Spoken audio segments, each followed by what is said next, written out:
Today's chat is brought to you by the support of all our Twitch subscribers. Through the patronage you provide the Focus Fire chat team through the Twitch platform, we are able to provide you with the weekly podcast as well as the website and other aspects of Focus Fire chat. If you have any interest in becoming a subscriber of the FFC and gaining access to some exclusive features over in the Discord server, please be sure to visit our Twitch account and click on the subscribe button. If you're an Amazon Prime member, remember that you do have a free subscription to Twitch every month that can be used for this. And for those of you who are already subscribers, thank you again for your generosity. Welcome to Focus Fire Chat. Explore together. Welcome to Focus Fire Chat, recorded live on October 18th, 2019, over on twitch.tv/FocusFireChat, as we continue our discussion over Ecdysis. This particular episode will serve as what we have come to call the advanced session of the week's exploration. Congratulations to those who have signed up for a deeper dive. Before we go any further, however, let's run through a quick introduction of who all we have with us on the show. As always, this is your host, Blue Crew 86. And this is the Newberry's Guide to the New Loreberries. Read music lover. That one was off the top of the head. I didn't have it written down. The new Loreberries. The Newberry's Guide to the New Loreberry. Because we're shaking this tree of lore, and we're going to get you guys filled with some great lore bits. I don't know. Yeah, let's not go there. So, and last but definitely not least, in the hot seat as guest co-host, we have our good friend DancingViru. Viru, how are you doing? I'm slowly losing it with the hashtag Lost Life. Start following hashtag D2 Lost Life. It should be a good time. Oh man. Well, enough with the chatter. Let's go ahead. I know everyone's kind of looking forward to diving into this discussion in particular, so let's get right into it. And this week I'm actually going to take another break. I know we took a break last week from Lost Lore, but this week's Lost Lore I think I'm going to actually kind of sprinkle throughout the episode, because as we go through the individual entries of Ecdysis, there are a couple terms that I kind of want to just call out as we talk about them. And I think that's going to be the easiest way to do it, instead of trying to do all of them up front, just kind of naturally go through them. So with that being said, I think that the easiest way really is kind of just to talk from the very beginning. So the very first entry, we have 9 entries, which I found kind of funny because of the content of this. But the 9 entries are seeds and cuttings. Let me make sure I get these right. Seeds and cuttings, chords of meaning, risen, warhammer, question after question, Queen's Law, debt, synthesia, and scales. And so I think what would be the easiest way is, like I said, just kind of where my thought is just to walk through each one, kind of do like a quick summary. And then I have a list of notes, or a terms of note that I kind of called out. I don't know if you guys have any of your own, or if you want to just kind of go off the list that I threw in the show notes. But does that sound like a good game plan for you guys? Yep. Okay. All right, so seeds and cuttings, and to be fair, I don't think we're going to read them. I think I'm just going to summarize them, because I think a lot of the conversation is actually going to be on those terms, and especially later the actual summaries of what happened. One of the reasons that I think a lot of people, like within the deeper lore community, kind of like Ecdysis, we were talking about this in chat a little bit earlier, but I think one of the reasons is this is one of the few sets of entries actually that actually give us a semi-concrete time frame as to when and how often things are happening in here. I think Dino had thrown out the number about 421 years throughout the work of it. I didn't get it down to that specific of a number, but I know that I had a roughly similar number, like a general, like 400 or 500 years. And so that's again, it's something that's not been super common throughout pretty much the entirety of Destiny. So it's nice to kind of get a little bit of an idea of the scope of what's going on.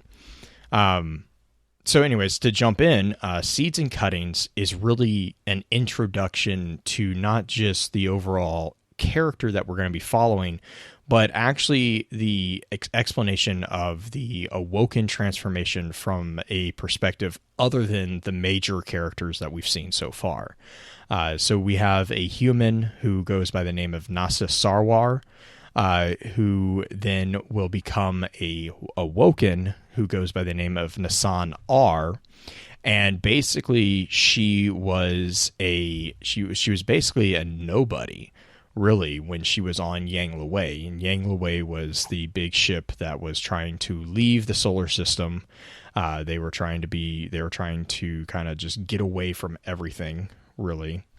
And so she was going on the ship. She had managed to win a lottery. And that was really how she got on the ship.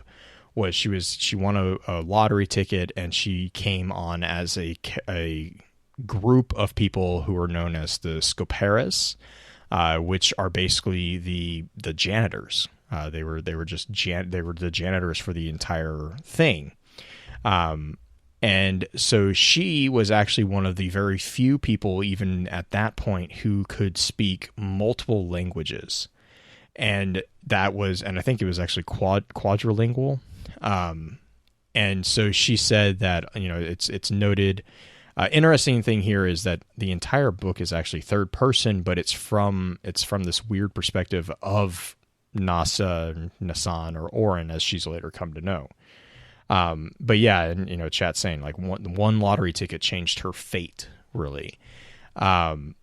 And so unlike many of the Scoperas who were born monolingual, so they could only speak one language, Nasya is quadrilingual.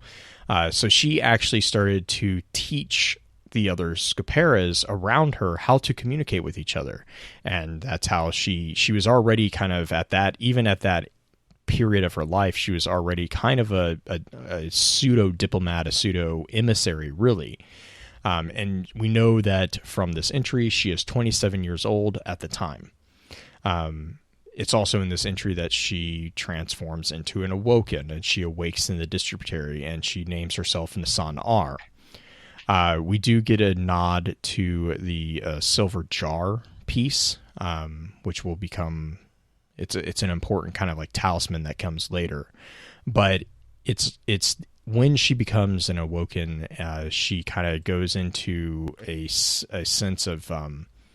she's a free spirit. She wanders, and she kind of finds her place to a tree, and then she builds a home, and basically she's just open. She just shares whatever people who are passing by, the other Awoken, need. She is open. She has an open house, whatever. And slowly through this, it grows into a village. And it's after this grows into a village, and after it's kind of solidified as a community, that she actually starts getting claustrophobia, and so she just walks away. Basically, she feels shackled, it says, to the earth, and so she just leaves, and she takes up the wandering again, which is when she meets Green's favorite character, or one of Green's favorite character, Sjur, who is not Zur, Sjur. Sjur, if you are worried about what he's trying to say and don't understand. It's fine. So it's not Sjur, it's Sjur. Sorry, it's a throwback again to that conversation in chat the other day.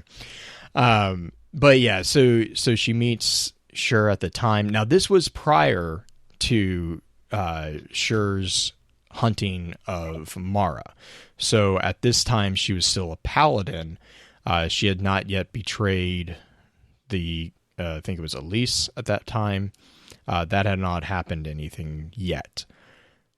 Then she becomes... Then she gets introduced to the Diashrim, who the Diashrim was a prominent figure in what would become later known as the Theodicy Wars. Nasan actually meets this figure before the Theodicy Wars.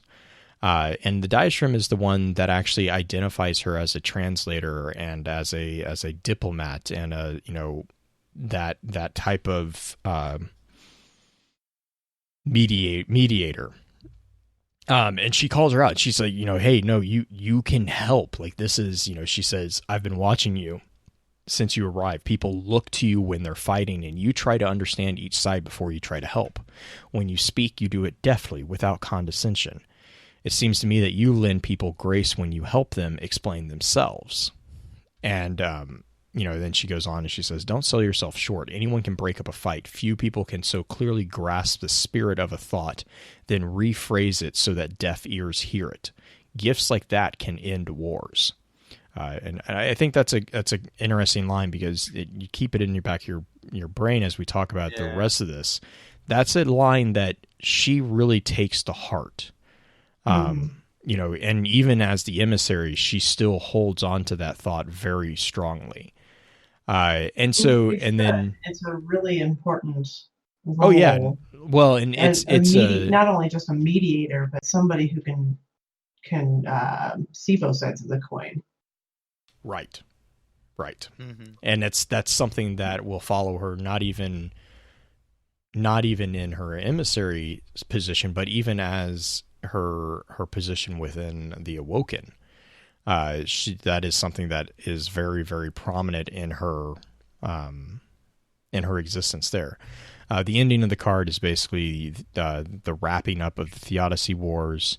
And again, Nassan is using her ability of speech and her ability to mediate to heal. She tries to mend. She's trying to help her. She says her friends urge her to speak publicly to help people on a grander scale, but Nassan believes the most effective change happens in groups of fewer than 10. She helps the Awoken to mend. She says even though the killing has stopped, the wounds remain. Mm-hmm. Something that I found, it's really interesting how this ends. This page, the last sentence. Like fewer than 10. What fewer than 10? What's fewer than 10? Yeah, that's very, very specific. The effective change happens in groups of 9. Do you think that was a deliberate call out? I don't. I go back and forth. I think it was slightly deliberate, simply because we had the emissary before. This isn't a case of like the book was or the entries were written and then they introduced the character and we watched the character grow. We already had growth on this character when we got this book, Mm-hmm. So for that purpose, I kind of think that was. I want to say that was slightly intentional. I get the feeling it was. Okay. I have an idea, but I'll leave it to the end. Yeah, I think so too, because mine's more snarky. Let's go. Yeah. So real quick, a couple of things we kind of hear some stuff about like the technology that they have. You hear the different social classes within the entry. You have auteurs, you have the scoperas, which we talked about. We know that at this point in the human development, we had cryopods. There's this really cool thing called a myoelectric augment, which I'm like, I'm sorry, that sounds awesome. Which is basically it's like an embedded. I got the sense that it was basically an embedded music player. Is that kind of what you guys were hearing? I think what's the word Mayo referring to again? I feel like myoelectric is it's like a muscle. Yeah, it's basically something that's in your muscle. It's so you have like myoelectric controlled prosthetics. God, man, I can't talk. Prosthetics. So it's basically you have a prosthetic that is externally powered, but you control with the electric signals generated naturally by your own muscles. That's where that kind of thing goes to. Just the fact that it's essentially an iPod attached to you is what it sounds like. 30,000 songs and short videos. And a hand-me-down. Yeah. My electric augment. So it's a screen somewhere. Whether or not it's an augment to herself or an augment to a suit, though, I don't know if I would. Do you think it's an actual muscle attachment? Like, do you think it was an augment physically to her? And what is the fact that it's called a hand-me-down? That's it makes sense. I'm not sure. I know, like, one of the things with myoelectrics is that they are externally powered, so it's not like it's surgically embedded or anything. That's good, because that's creepy otherwise. Well, I mean, we have, yeah. It just reminds me of Blade Runner, right? Yes. Yeah. I made a reference. That's okay. I made an Inside Out reference earlier. Yeah, you made a Disney reference. It's amazing. I said that in chat. I was like, does that count as a Disney reference? Oh, man. Anyway, moving on. My electric augment, basically iPod that she had with her, plus her urn and everything. So beyond that, she has the Scorpars, right? So what is that? I don't remember what that was. The which one? The Scopars? The Scopars are the trash, so it's defined as trash collectors, composters, and caretakers devoted to endlessly tidying the many surfaces and people within the Yangla Way that cannot or do not clean themselves. So that's a fun mental image. Now, the interesting thing here for me was that she calls out that it is possible through hard work and perseverance that it is technically possible to prove oneself worthy of gaining one of the ship's remaining civilian cryopods, or a promotion to an auteurge position where she believes she'll find the freedom to devote her waking hours entirely to the loving care of the ship's hydroponics facilities. Which the auteurge position was what Mara was when she was on the ship, correct? I believe she was one of them. She was like a level, certain level of auteurge. She was third class, I believe. Mm-hmm. So that kind of already puts Mara at if there's a hierarchy on the ship, that puts Mara at a slightly higher hierarchy. My goodness, words. Hierarchy, yeah. Yeah, or at least slightly, because class. Third class is I don't know if it's necessarily the lowest, but it is not the highest. You have third, then second, and then first class. Absolutely, but the amount of freedom that she says she gets from if she were to be an auteur. Correct. Yeah, and Mara, this is I think where Mara gets the freedom to do her spacewalks. Flights. Yeah. Yeah. The live streaming dying. The tethering. Mm-hmm. Anyway, so she's wanting to get into that position. Right, yeah. Which, I mean, going from that to that higher position definitely makes sense. Once we get onto the Distribuary, which is basically the quote-unquote homeworld of the Awoken, you have comments about the Diasrim, which we kind of talked about. The Sanguine is another call out here, and the Sanguine is one of the sides that take offense in the Theodicy War. And the Theodicy War is basically a giant civil war that rages throughout the Awoken population over the translation of Alice's right, I believe, if I remember that correctly. I can't remember that wholly. I can look real quick, but yeah, it's yeah, it was the gosh, hang on, sorry. It's okay. So Elise Lee in the Diastrom thing. Yeah, and the so Diastrom. Go for it. Sorry, it says, to end a world with a shot or pin eternity on a blade, to see your sisters lost to rot and their undone works decayed. The death of an immortal wastes the infinite potential of all they might become. An immortal's grief and murder guilt left untended will never fade. Thus it became known to those who fought in the Theodicy War that they had committed an incomparable evil. However, they could not confront their own responsibility, so they rose up in wrath against those who had given them cause, whether by caging them in flesh bodies or drawing blood over grievance. The war continued by spear and bow, by knife and scalpel, by old machine and new invention. Ever did the Diastrim's faithful call for the unawaring of Queen Elise Lee. So there again, Diastrim is kind of the leading force of the opposition to the Queen. And this is also where you have Shur, who was originally a paladin of Elise Lee, betray Elise and side with the Diastrim, because this is where she takes some of the matter lasers that were not supposed to be used by anybody but paladins. She defected, and she took the weapons with her, basically.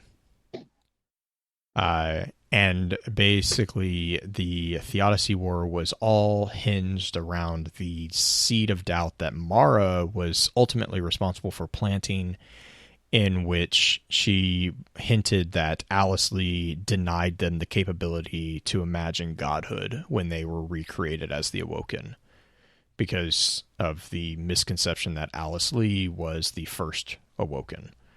Mm-hmm. Would that be a good summary of Theodicy War? Yeah. I think so. I think that it gets a little wonky with the Sanguine and the Diastrims. I can't remember what their side was, because there's like very specific things that they got pissed off with about each other. But it basically culminated, especially when one of the paladins, Shur, defected to the Diastrim, which basically gave her access to weapons that actually could destroy and kill. Up until that point, it seems like it was just really kind of small spats, and then that's when it kind of laser cannons kind of seemed to elevate things a little bit, just a little bit. So Yang Liwei was the ship that not only Orin but also Mara and Aldwin and all of them were on when they flew out, and the whole event happened that caused them to become the Awoken. That's that reference right there. Was there anything else in this card that you thought was important to go over as far as,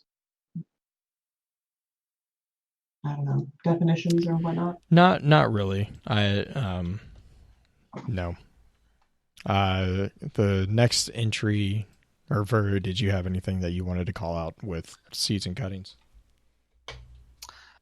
No, not necessarily. I have here like an old notes from back when I've read it the first time. I can't remember why I marked it, but the thing with bioluminescent worm. Mm-hmm. I just found it like kind of curious, because if you because the stuff here ties to the Maracena, and you remember how Maracena starts, like in the shape of metaphor. She uses I think it's a worm. The introduction. Yes, when you grab a hold of the antenna. Yeah. If you grasp exactly. it. Yeah. Yeah, it's in. I don't know if this is like a theme that is going on here, like being used here, or if it's like there's something more to it. That is interesting. I never connected those two together, that this book would be so connected to that one based off of that concept. Because, well, it's just also outside of these two, how worms are depicted, and it's just it's in the concept of how she's being introduced here. She has her seeds and cuttings. She hopes to take care of the ship's hydroponics facilities, and this idea of taking care of plants and seeding new ones. We have some other entries that talks about, I believe, I haven't read all the new stuff, but I believe they follow the the type of narration that's commentating what the traveler's doing. Mm-hmm. Especially, you know, the thing with the garden with a tree and silver wings, and sometimes I think there's especially one that mentions a worm as well. That stuff is still technically under wraps, as a lot of it is. It's no, not I think fully the one I'm released referring to is a very yet. old Like the one. first one, yeah. Yeah, I think it's from an Exotic Boots, I believe. Oh yeah. Was it? Yeah. Okay. You're talking about the I know which one you're talking about. Yeah, it it has some book for a numbers in second it, there. and I think MK and then something. MK stand asides. 44s. Yeah. The 40. Yeah. That's it. The tree in the garden with silver wings. Ah, Yeah. gotcha. Yeah, I knew. As soon as you said that, I was like, "Wait, I know that one." Yeah, those are the ones that are really cool looking. They were actually from the Curse of Osiris. Yeah. It's just I just found it interesting. Like every time a worm is mentioned without any notion of hive, and especially like the language used, and you know, in reference to gardening, find it quite interesting and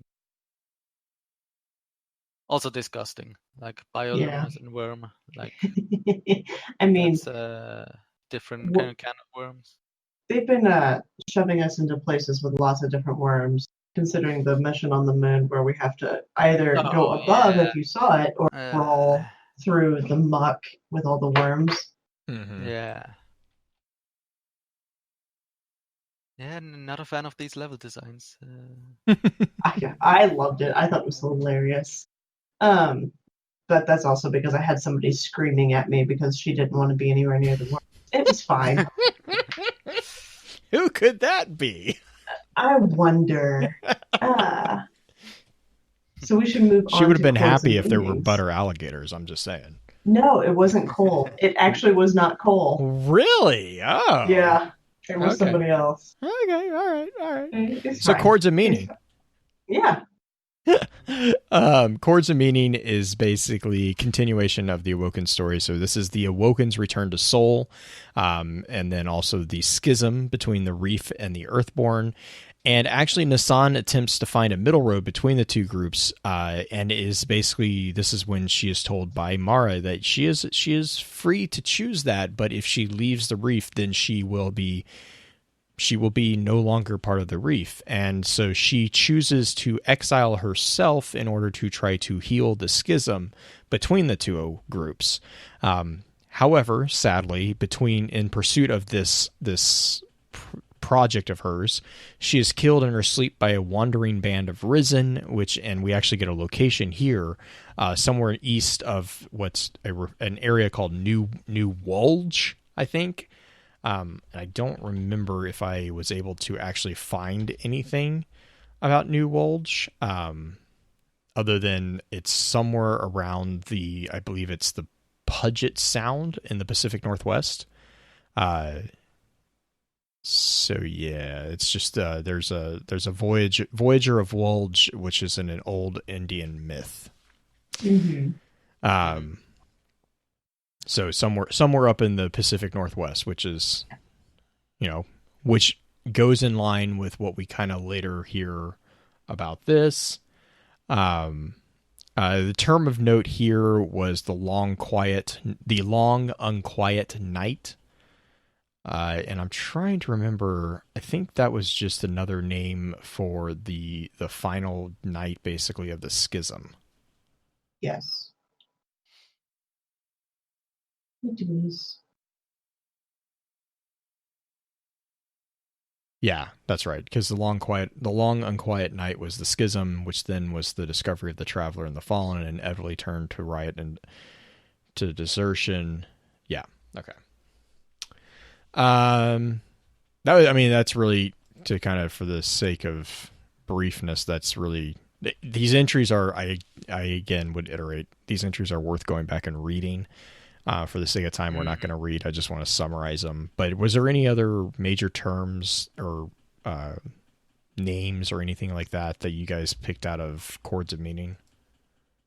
I think the biggest thing in this card to me is that Mara says, if you go, you cannot come. Right. Like, she's just saying, that's it. If you're gone, you're gone. For now. Anyway. Yeah, and Nassan recognizes that and calls it out. She says that, Mara has the courage to be disliked, and that is uncommon. Yeah. But then her critique is, but it's just as important sometimes to cultivate goodwill. And then she thinks, but she's not saying that out loud. Yeah. Oh no, the next part. So she says it's cultivate goodwill as good as out loud, but then her thoughts, she says, especially if you've forgotten what it feels like not to know everything. Yeah. Calling out Mara. We also get Sure being very impatient because the meaningful silence. Mm-hmm. Oh man. I'd like to bring attention to something. Phrasing. It's in the entry 9. Mm-hmm. It's the way she phrases Mara's defense, and they're like really interesting words like chosen here. It says there are so many different truths that ring through Mara's carefully chosen words, chords of nuanced meaning that she feels she might be able to separate out into cleaner notes for frightened minds craving simplicity. I find that phrasing really interesting, given what we've learned in one of the newest law book. I forgot the name. It's about the hidden swarm. Mm-hmm. The interrogation of the damned. Yeah, and right? No, especially is that the right one, Green? Or am I thinking of Aspects?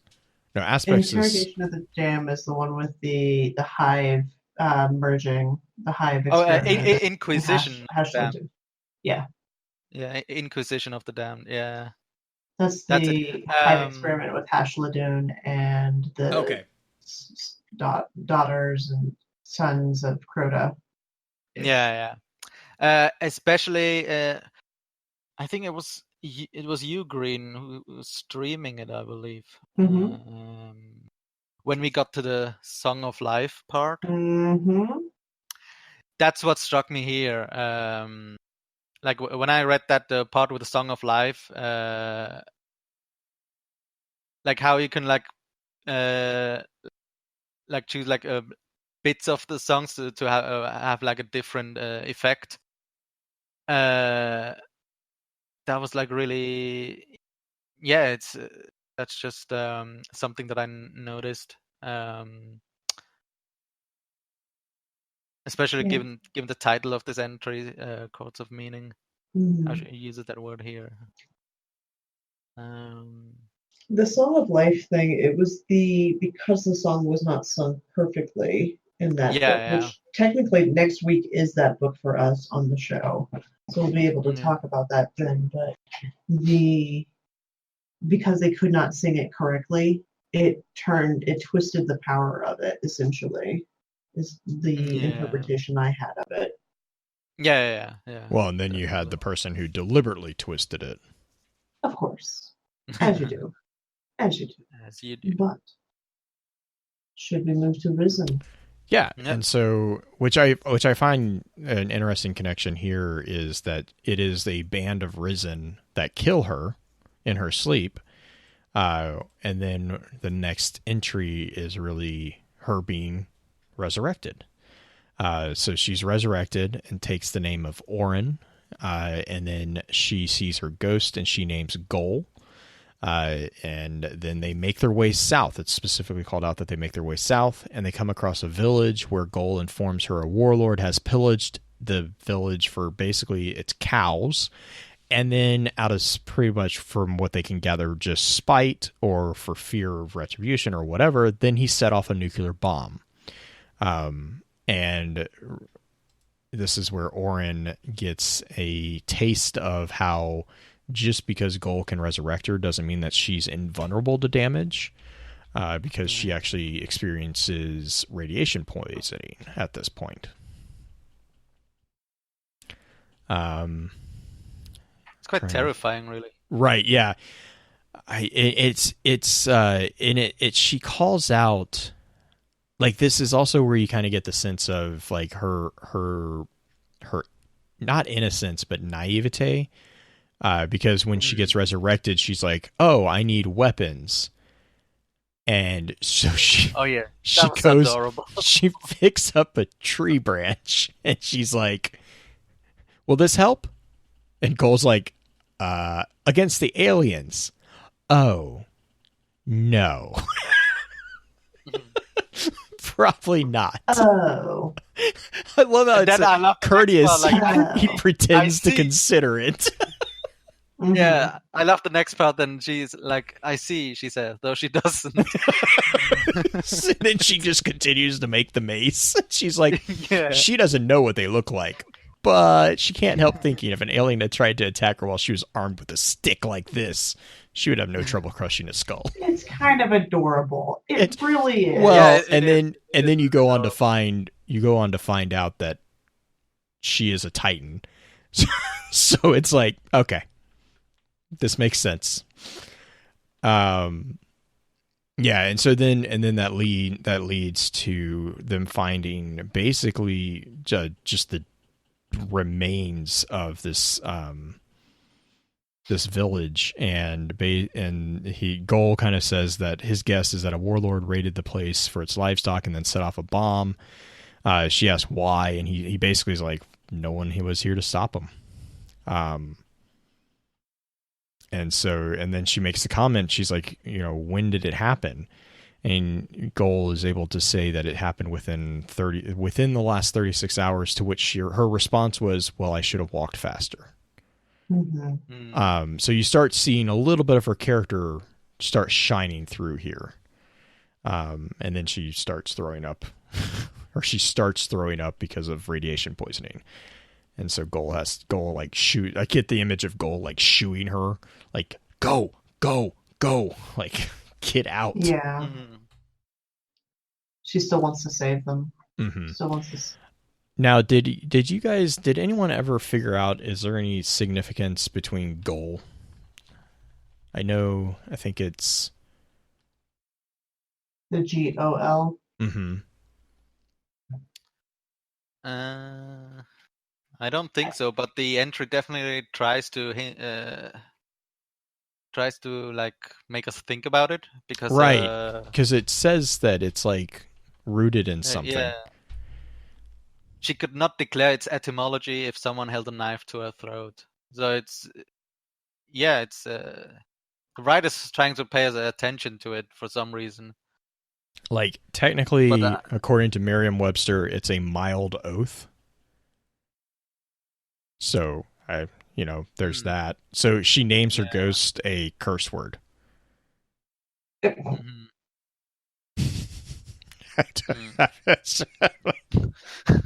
I had nothing on that one.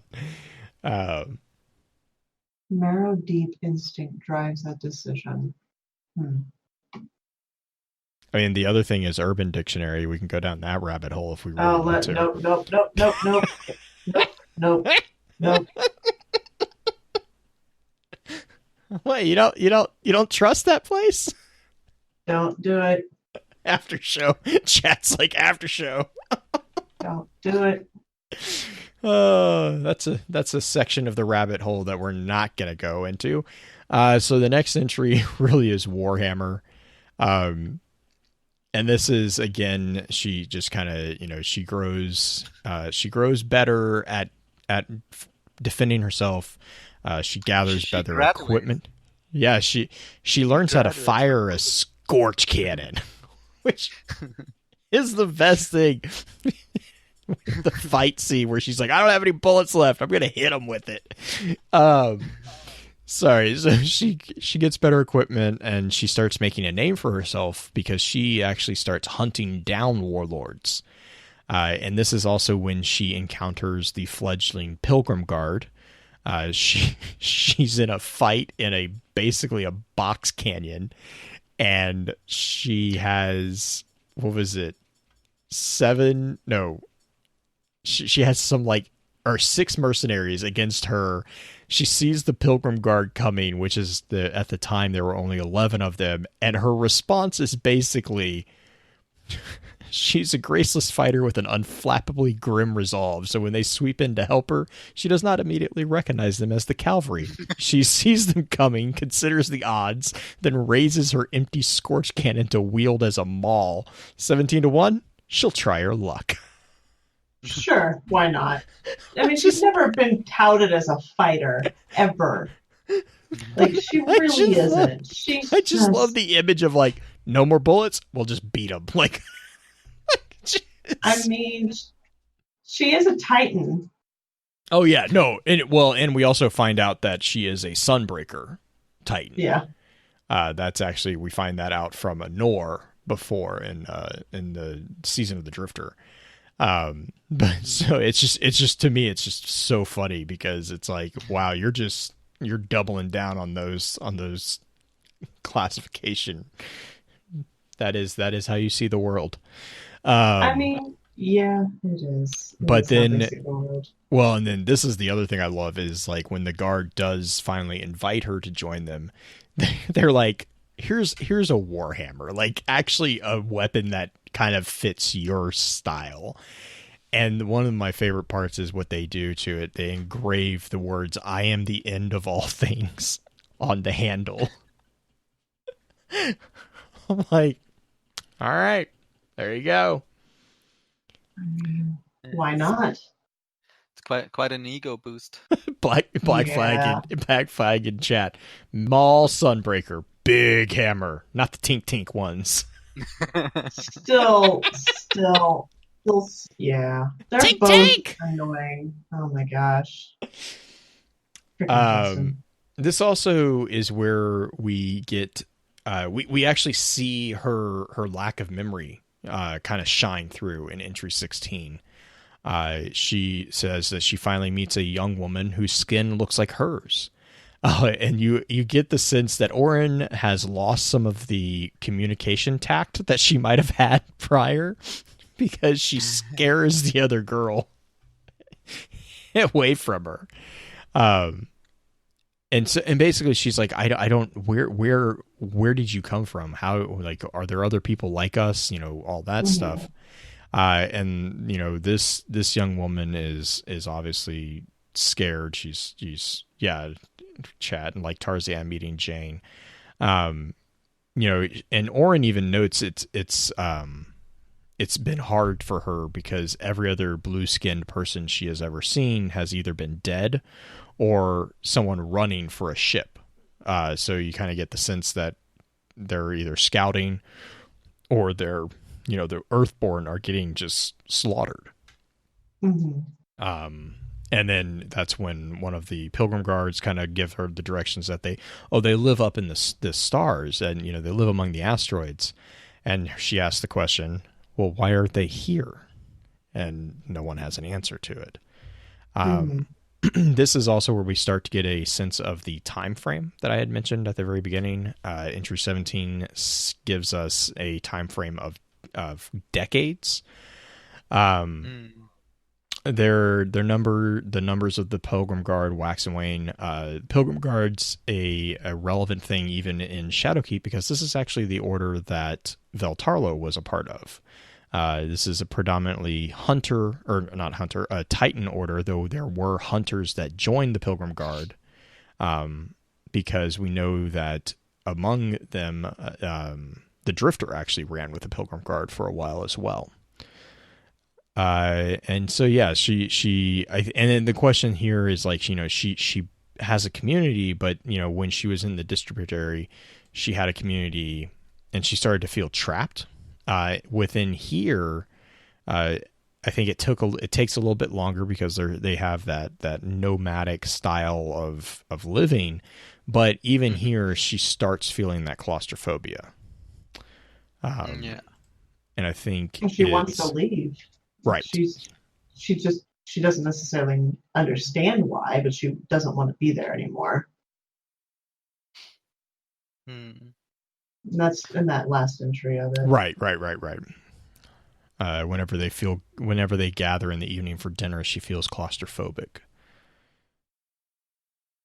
It's just like small groups, guys. Yeah, she likes less than 10. It's also the phrasing "little ramshackle community" is being reused again. In general, like this book has sort of a rhythm, kind of, which is makes it really quite like easy to read. Like it's something that I appreciate.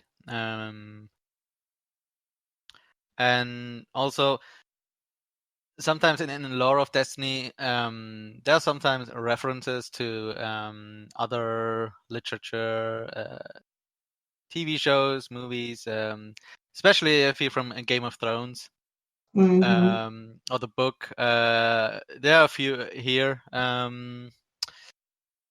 What is it? Their numbers wax and wane over time, but they are forever the watchers in the dark, the living shield that shelters. There's like a group in Game of Thrones, the Night's Watch. That's like a repetitive phrasing they use. They call themselves the watchers in the wall and the shield that guards the realms of men. And there was another one earlier, the long unquiet nights. There's also the long night in the history of Game of Thrones. The long winter. Yeah, that lasted for years, for generations even. That was very early on in the Grimoire cards when Destiny 1, like vanilla.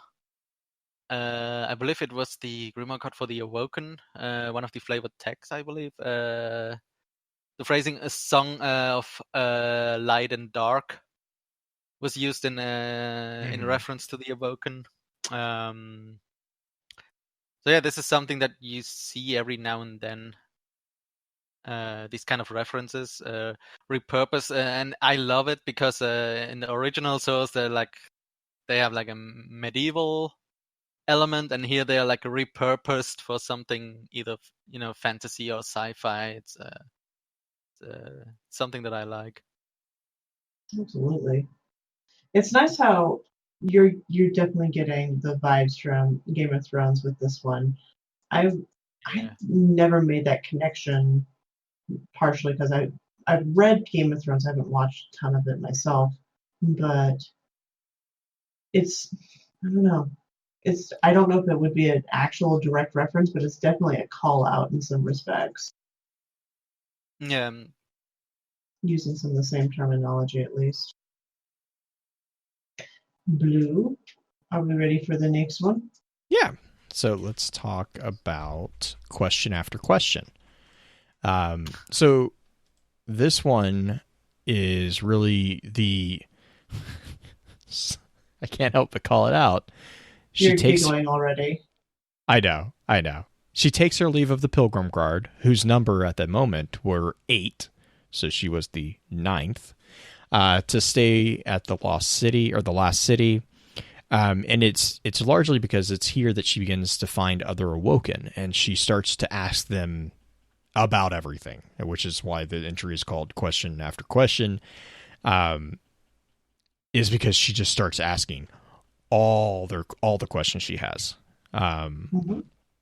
The other fun thing is they each one of the Pilgrim Guards of her friend or her companions, each of them cut a notch in the grip of her warhammer until it reads, I am the end of all things. And I think there's 9 eyes. Yeah, there are 9. Yeah. So okay. I know we're calling out everything that's 9 related so far, as just the number 9, but do we think that her quote unquote destiny was to become involved with the 9? Do we think they had a hand in her life at this point, or if this is just the writers being cheeky? I think this is writers being cheeky. Okay. I'm open to being wrong, but I really do think that I really think that this is just being, because we know the end of this story. Like it's kind of those things where it's hard, and of course we're calling it out and we're kind of giggling about it because we know the end of it. So it's very obvious to us. We're actually kind of, we're looking for those types of connections too. And even the writers, there's an unconscious bias towards putting hints like that in stuff, even if that's not the intent. This isn't a character that, we haven't seen and we're getting introduced to. This is a character that we've been introduced to in game.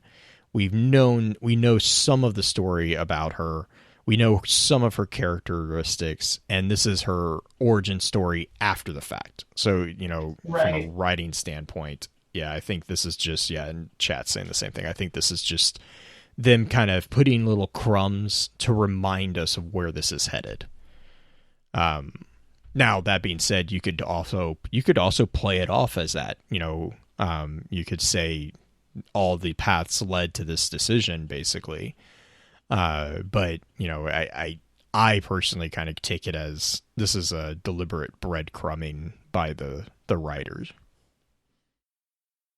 I agree more on that respect than I do the other one, but didn't know if we were going to have any sort of conspiracy theory that this was meant to be all along. Right. And I, given that we don't know the full extent of the Nine's abilities, I mean, you could always have that come back, but I kind of take this as a little bit of a writer taking liberties.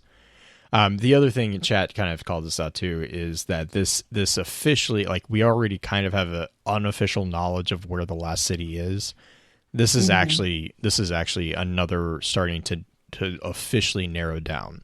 Entry 18 says that they reroute the caravan because the Pilgrim Guards hears of the last safe city. They reroute the caravan to what's described as the land down south. And it's arable, temperate, and with too many indigenous parasites for the fallen to wish it as a customary home. So basically, because of the bugs, they don't like it. And again, funny. And you kind of got a call out to that too when Goal made the comment about the warlord. He said the fallen never use nuclear weapons because it destroys the land. They don't like destroying because they'd rather just, they rather ironic take that it. The fallen are the conservationists. Yeah. Well, yeah. And so chat's talking about, we're all pretty comfortable saying that it's somewhere in the area of Argentina is where the last city is. Dino's kind of throwing that out there in the chat, and this is just another kind of tipping of the hat to yes, that's kind of where this is going. We've always had hints it was over there, but we never had a confirming. Right, and then again, the big thing here is the connection to the Pacific Northwest, and now we're going south. Now we're going far south. Temperate, arid, arable. Too many indigenous parasites. I mean, that is South America. You got Argentina. And it's just, which is interesting because we used to believe it was in like the Russian area, which part of it. Right, and that was partly because of the Cosmodrome. Yeah, the Cosmodrome being the primary source of play with the D1 story. Yeah. But then we also had references from Hawthorne when she's shuttling people during the Red War for going across the pond to the European Dead Zone, and stuff like that. So yes, and that's actually, Dino actually brings up a good point. The Sinloa and Panama, the Awoken girl that Orin ran into in the previous entry references Sinaloa ruins as where she comes from. So that's another geographic kind of flag. So the questions so the last entry on this particular car, or this entry, is again, they call out that the Awoken are here in the safe city. They are uncommon, though exos are even rare. Most have ghosts, a few do not. And it's those that Orin is most fascinated, mostly because they still have their memories. She dogs them with relentless patience, asking question after question. Where did you come from? Why have you come here? Where are the rest of us? Where did you get that gun? What are those bullets made out of? Why doesn't everyone have those bullets? Do people ever move to avoid you? Do you hear voices when you're alone? Are your dreams ever like omens? If I was one of you, why didn't anyone ever come looking for me? It's like, good Lord. She's like the kid. But the I mean, kid but the won't thing stop. that's the beautiful thing, right? Is that's exactly what she is in regards to a social development standpoint. She is. Well, she is a child. Aren't all of our guardians? Like, she's the typical kindergarten. Yeah. She's Josh. For those of you who don't know what that conversation was. Oh my God. Between episodes. I'm still getting updates. Oh my gosh. Am I evil now? What is this? Yeah, so she is the kindergarten. Hashtag D2 lost light. Definitely. I have here in my old notes. I don't know why I did it. Behind all this question, I added, where do babies come from? Where did babies come from? Oh God, talk about that debate. That was a question brought up recently. Oh God. Anyway.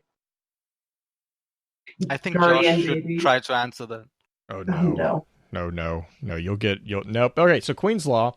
That's a dangerous road that you don't want to go down. Queen's Law is really where you get the beginning of a heartbreak. So this is the introduction of Namki Sen, who will go to deliberately break the Queen's Law, which is the Queen's Law is the exile of the Awoken who chose to go to Earth, and then basically he brings her back, which breaks the law. He returns with Orin, or he returns to the reef with Orin in tow, but is caught by the Paladins. The Paladins then, because they obviously see Orin, Shur finds Orin because she's in custody, and she actually brings her before Mara, where Mara gives her the opportunity to learn about her previous life and the events that have occurred since her departure from the reef. This is also really quick to explain why the Risen were so trigger happy when they ran into Awoken. We see this actually kind of called out with Namki.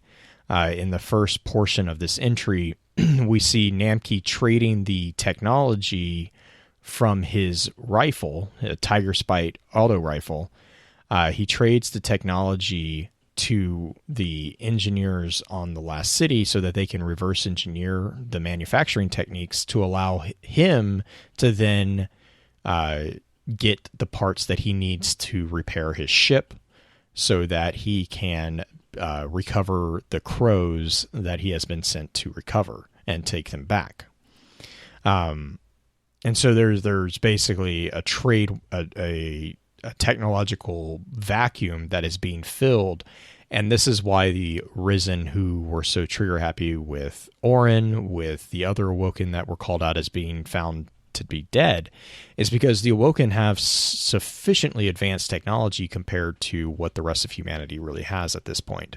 So, and I think Dino was the one that said they're basically just walking loot drops. Like, you take down an Awoken, you're going to get some tech that is beyond anything that you currently have access to on the planet. I'm also being corrected. I'm also being corrected on pronunciation. I love the Invitation of the Nine. Her pronunciation was mentioned in one of these still character model scenes with Orin and Drifter. It was, I believe, Namshi. Namshi. Mm-hmm. She, yeah. I personally like Shur's greeting. Woof. I mean, Mara's gonna hate this. mhm. I also love her last comment.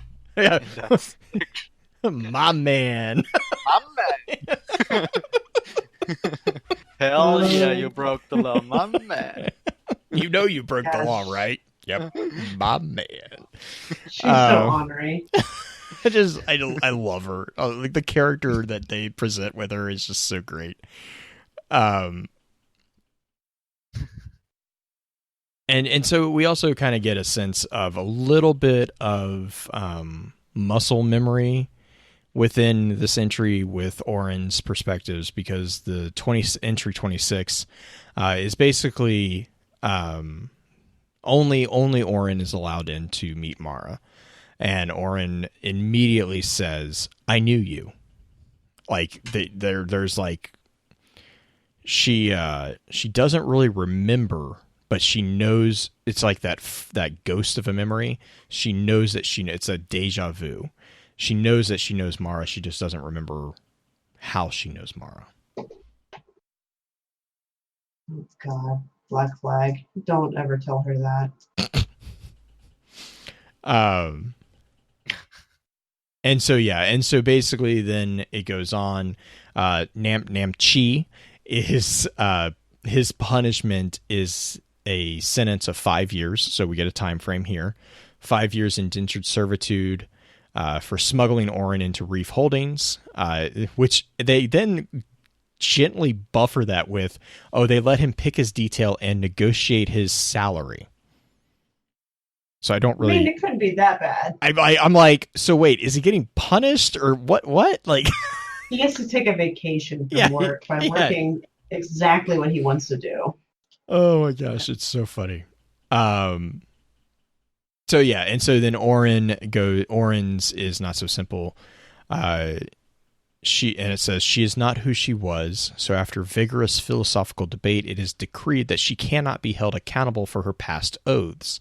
But she engaged in witting trespass, aided and abetted by a learned civilian, and for that she must sacrifice a boon, an unnamed future debt of the crown's choosing. Which, I mean, any of us who know Mara or anything of Mara that's not entirely surprising. So yeah, and that's really, and then she's basically returned to Earth because she's not an awoken in the eyes of the Reefborn. She's a guardian, and she's also from Earth. So they return her to Earth to think. Let me see. I don't think I had anything. So yeah, we had a couple references. Galliots and Hildian. Those are the ships. Mm-hmm. Yeah, the ships. Queen ships. Plasteel and spin metal. Spin metal, most people who play D2 will probably recognize that term. Plasteel is another element. It was much more prevalent, or at least clearly prevalent in Tier 1. It's still present in D2. It's just not as overt in its presence. There was the Vestian Outpost, which we do not have access to in D2, right? Because right. No. Sorry, man, can you tell it's been a while? So, well, we kind of do because we go to prison's not in the Vestian Outpost. But anyways. We have access to much more. Right. That was just an outpost, so. Yeah, and then the only other one that I found rather interesting was a term, and I'm trying to find which part of here because it's interamnia, and I think that's a location. Yeah, the entry 24. They are scarcely half a day's burn towards interamnia before they are intercepted by galliots painted in the Queen's colors. Now, interamnia, I don't believe has been referenced anywhere. It seems to be a part of the reef. I know it's it's referencing somewhere. What about the Bestian Outpost?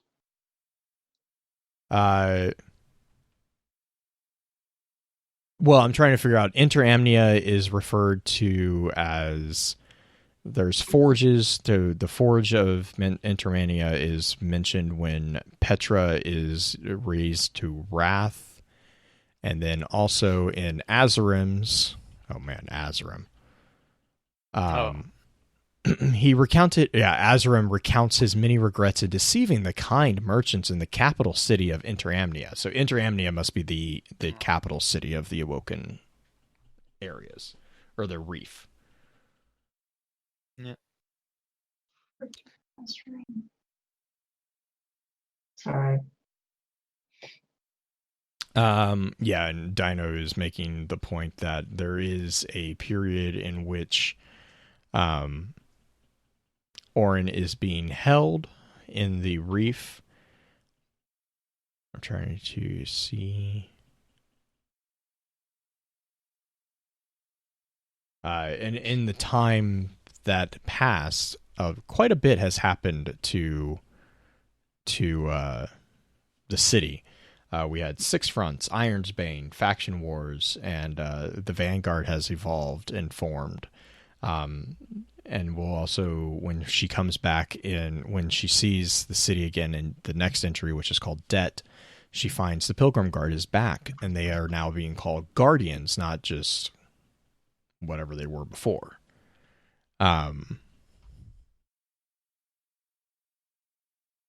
Yeah. So, and I'm trying to think. Let's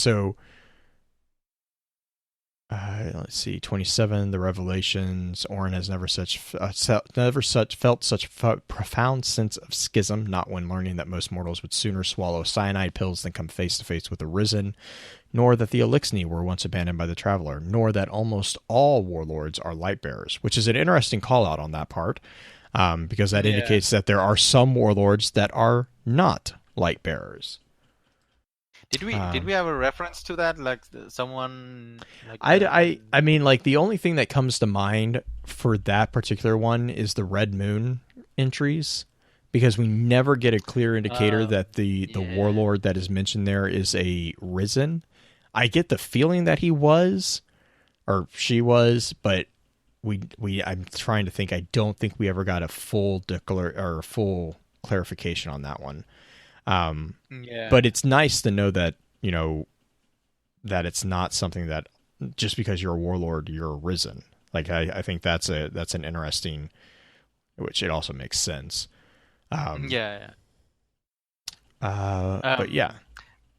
Something that I found quite funny is so in the earlier entry at the end, she had so many all these questions about bullets, where they're coming from, and then it starts with like she talking with Namshi sitting on an ammunition crate. Oh yeah. Oh, that's right. Yeah.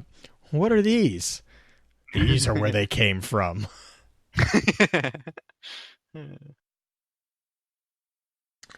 All right. So. Okay. All right. So next up we have Debt, which is what I just referenced. So the entry of Debts is basically it introduces the fact that everyone seems to know the Pilgrim Guard now. Their numbers have quintupled, so they're growing. And Orin is glad to see her friends doing well, but does not rejoin them. And so she returns to Earth. It's been Dino helped clear this up. When she left, the Pilgrim Guard was leaving for an 18-month expedition to the north. When she got back, the Pilgrim Guard was basically back. So it's been a year, and in that year and a half, quite a bit has happened, as we kind of mentioned. And so we got there, and then Orin returns, and basically she stays on Earth for the 5 years that Namchi works to pay his debt for breaking Queen's Law. Now, as soon as he is released, he returns to her, And basically, they spend the next few centuries journeying across the inner planets, searching for answers to most of Orin's questions. And this is early. I mean, they say that they are deliriously happy in centuries past.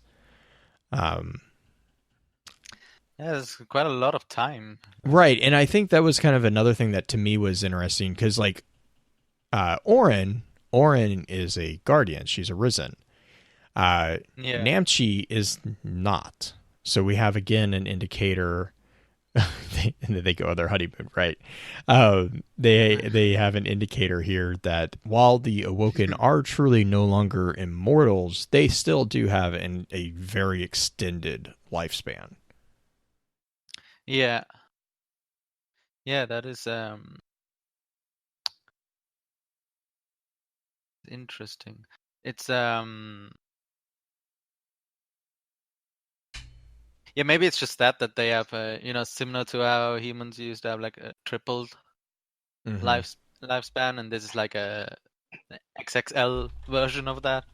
Right. We don't even know how long an Awoken will live after coming out of the distributary. Right.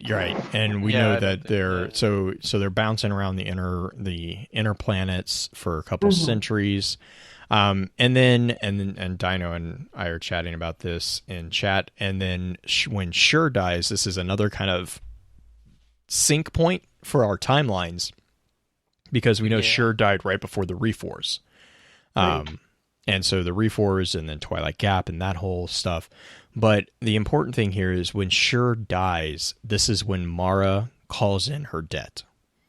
And it's called out that this is the first time Mara dares to trust a guardian, but it will not be the last.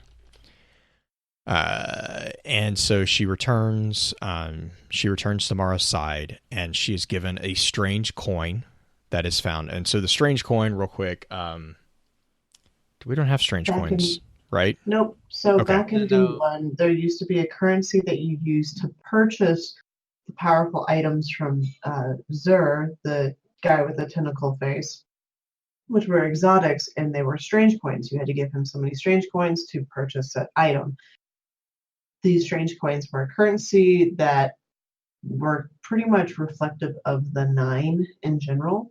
So Mara hands her a strange coin, which we no longer have, but back in D1 we did.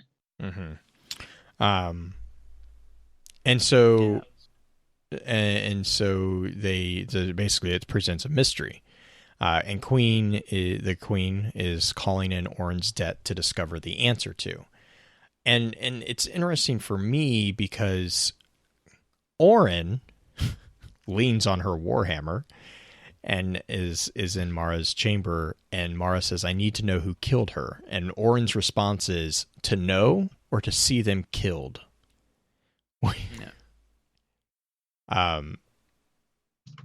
So yeah, and that's when Mara kind of reins in her temper and says, "First to know, I'm not sure it was a murder." And so again, kind of what we were talking about in the intro session with the 9 and their understanding of the concept of death. Mm-hmm. And then Orin's argument against them not understanding what death is. This is kind of another eventual nod to that. And then I'm going to let Green explain what happens next because, well, I think Green likes this part. As far as the Zur. And the explanation of why Zur stands funny. Oh my gosh. Okay, so Zur got pummeled. So, okay, real quick, to reiterate for everyone who might think that Orin is a really tall person, Orin is not a very tall person. If you look at the emissary, that is Orin. Emissary is itty bitty. Like, yeah, she's continue, not very big. But she's got a big personality. Like, seriously. She dwarfs Drifter with personality, but and she's got her mohawk. Don't forget her mohawk. She does, her very pretty purple mohawk. So the search sends her deep into a cave. She has to kind of remind herself not to immediately just punch the snot out of him, but She kind of forgets it. She snarls. She's just losing her temper. Her ghost corrects her. Gull corrects her a little bit, and she hefts her warhammer and strikes him hard in the chest. It is like hitting a ball off of a tee. There is no resistance. He caroms off a dewy boulder with a sickening crunch. That is his spine. He will never stand straight again. And as he hits the ground, a tarnished silver jar slips from his fingers. The sound echoes as it bounces away into the dark. So she literally just basically, if you like watching Ruby from Rooster Teeth, she's Nora. She literally takes that hammer and puts it in his chest. Like, nope. Food fight! Yeah. Oh my gosh, yeah. Nora Smash, exactly.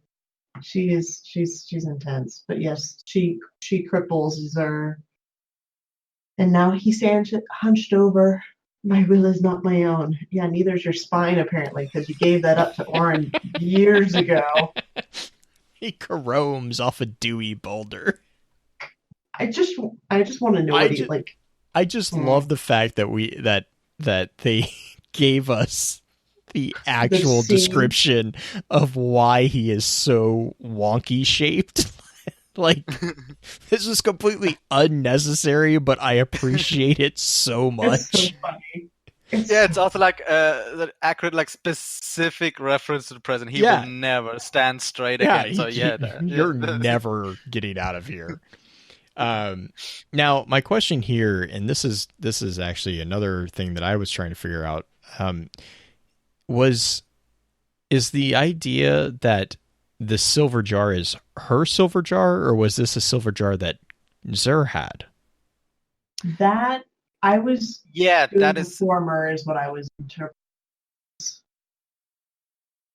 So you interpret it as this is hers? Mm-hmm. Yeah. It could be a totally different one because we have the story about the red box? That whole concept of the red box back. Yeah, that and dust returns, it ever returns. Mm-hmm. Well, that's the last line in what, the last card or this card? No, this card, yeah. But yeah, that's the only thing on this card that I can't quite put my finger on, because I can't remember when she loses the other one. I guess, I can't remember when was the last time she mentioned it, right? Yeah, that's what I keep going back. I'm like, where is it? And it's like, she has it when she's human. She has it when she's awoken. The last thing I remember... Did she lose it when she got killed? That's what I was just about to say. I think it might have been the last one was right before the Risen killed her. Mm-hmm. Because so that's like a funny spin. Maybe this explains how Zur gets his inventory of like. Oh God! Oh, he's actually going and collecting. No, he's a grave robber. That makes so much more sense for the cloak and the tentacle face. The trash collector. Yeah, I mean it works. Yeah, gosh. One man's trash is another man's treasure. That's so they're obviously not using it anymore. Maybe that's all his job has ever been with the Nine. It's just picking things off of dead bodies. Go research the dead people. Oh, you can make a profit too? That's acceptable. Man. So I have a question here, and this is more like because of how English isn't my first language. So I need more clarification on this here. The geological terminology here in 33, the search sends her deep into a sublunar cavern. Is this terminology used for like to describe any moon, or is this actually a reference to our moon, like Luna?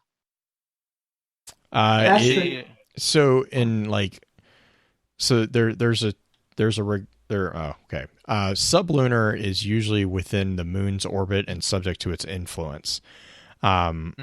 Within Aristotelian physics and like ancient Greek astronomy, there was a reference to what's called a sublunary sphere, and that was basically the geocentric cosmos below the moon. So basically, that's where the 4 elements existed. So you had earth, water, air, and fire. That would be the sublunary sphere. So I think if I'm remembering this correctly, it is specific to our moon. Okay. There's 3 different definitions. There's the specific to our moon on the Earth. There's characteristics of or pertaining to the Earth, like a terrestrial thing. Or the third one, which he was talking about with the mundane or worldly concept, the Aristotelian one. Yeah. Yeah, that's what I was wondering, if it's something like, the word solar, which originally derived from the word sol, but, it's just it can mean star. Can mean any star, Chat. Because I find it suspicious that she didn't find any enemies, that's why. That was... No, I'm sorry. Chat's still on the grave robbing thing. Your friends like these arms. Have these arms. I'm sorry. The men want you to have them. My will is not my own. That's what... I'm merely a trash collector. No, you're not. You're a morbid... That needs to be like a comic now. Oh my gosh. Just Zur wandering a graveyard. Oh, the prophet. Something else interesting also in 33, when Zur says forgive them, and then she crushes his windpipe in her fist. This phrasing is important. It reappears later on, which I find quite interesting. Very curious. Forgive them. No, I mean the crushing of a windpipe in her fist, like that specific phrasing, crushing windpipe. She uses that later on, the phrasing to describe something. But yeah, I wonder what is he referring to here? Forgive them.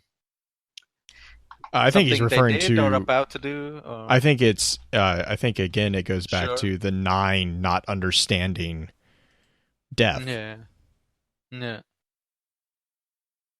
I mean, that's an interpretation. I think that's a fair interpretation of it. Right. Sorry. Yes. Yeah. That's yeah.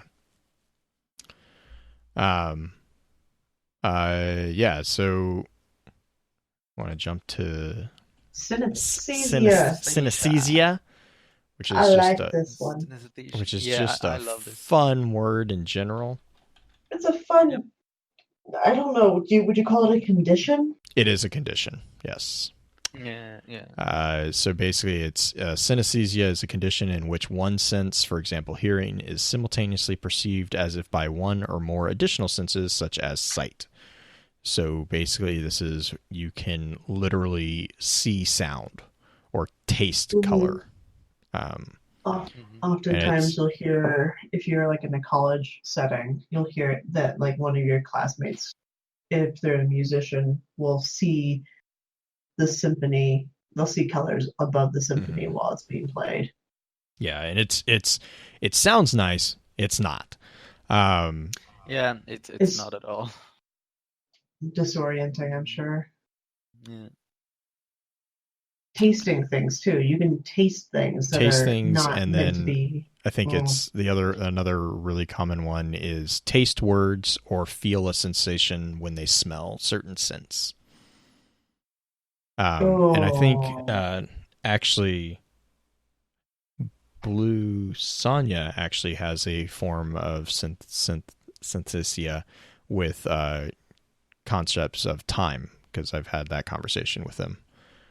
Like nice. the way that they perceive the passage of time is it's a how did they explain it? It's like they can recognize time as a line, but the transitory properties of it is warbled. So they had like it's message her and ask about that. Yeah. It's really interesting. I had a really cool conversation with them. I have that with emotions. Okay. Which is so according with my former my old therapist. I have a new one. It's apparently part of my autism, with the way my perception works, and specific colors makes me feel like specific emotions, like with seemingly no reason. And also vice versa. When I feel something like very strongly, my vision feels like I have a specifically colored shade on. Really? So like glasses. the proverbial like seeing red. Yeah, kind of, yeah. But the issue is it's not static. It's not like every emotion has its specific color. It changes. Oh, Interesting. wow. Yeah. Okay. Yeah. That would make things very interesting at times, I'm sure. Yeah, Difficult. it's definitely, yeah. Sometimes I don't realize it, and then other times, especially if I find the color blue very calming. Yeah, I try. Sorry. But And that can be irritating when I feel something like when I'm angry. Mhm. For some reason, everything's blue, and that is very irritating sometimes. Oh, that's so yeah. like your emotion, and then you see blue, which is that like is it a mental coping technique? Is it trying? Like... That's what my therapist thinks, because usually when I talk about these things, I always try to like avoid the situation. Mm-hmm. Like I'm trying to come up with something to get out of it. So that's probably like kind of like a visual representation of that. Like I'm trying to evade the situation. Right. Or you're just trying to like to alleviate the tension or the stress. Yeah, because somewhere in my like subconscious, I know how to be calm, and that's kind of what I'm craving in that moment. So that's probably what my brain's trying to tell me. Trying to trigger. Yeah, that's interesting. Yeah. Okay, so before I get completely stuck on this, sorry. Experiences a sense of this. Right. She basically starts hallucinating as well on top of.